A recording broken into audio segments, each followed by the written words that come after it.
سندھ کے باسیوں کو مبارک ہو، سجاول اور ٹھٹا کی تقریباً کوئی لاکھوں ایکڑ اراضی ہے جو غیر آباد تھی، اب اس کے لیے نہریں نکالی جا رہی ہیں اور نہریں بھی پکی نکالی جا رہی ہیں۔ وہاں کے مقامی لوگوں کو پانی کا ایک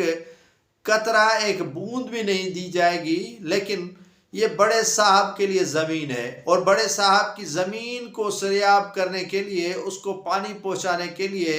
جو وہاں سے کافی عرصے سے نہریں خشک ہو چکی تھیں ان کو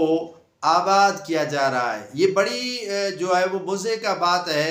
مزے کا خیز کہہ لیں کہ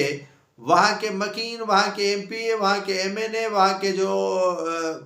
اسٹیک ہولڈر ہیں ان کی ایک تک نہیں سنی گئی، لیکن جب سے بڑے ریس نے وہاں پر زمین خرید لی تو وارے نیارے ہو گئے وہاں کے زمینوں کے، زمینداروں کے نہیں، وہاں کے مکینوں کے نہیں، ان کو ایک قطرہ بھی پانی کا نہیں دیا جائے گا، بھلے چاہے وہ پیاس سے کیوں نہ مر جائیں۔ لیکن ٹھٹا اور سجاول کے ان زمینوں کو آباد کرنا ہے جو ریس نے، ریاستی مشینری نے وہاں پر جو زمینیں خرید لی ہیں ان کو آباد کرنا ہے۔ بمبور ہو یا ٹھٹا کے دیگر علاقے ہوں، وہاں گھارو ہو یا دھابے جی ہو یا جو بھی منسلک علاقے ہیں، وہاں پر تقریباً کوئی ہزاروں ایکڑ نہیں لاکھوں ایکڑ زمین کو آباد کرنے کے لیے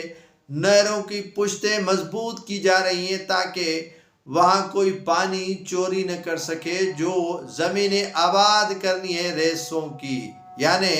جو ریسوں نے ہر ڈسٹرکٹ میں زمینیں لی ہوئی ہیں تو ٹھٹا اور سجاول میں بھی انہوں نے لی ہے، تو ان زمینوں کو آباد کرنے کے لیے انہوں نے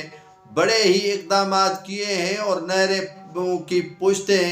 مضبوط ہو رہی ہیں اور سندھ گورنمنٹ کے پیسوں سے ہو رہی ہیں۔ وزیر اعلیٰ سندھ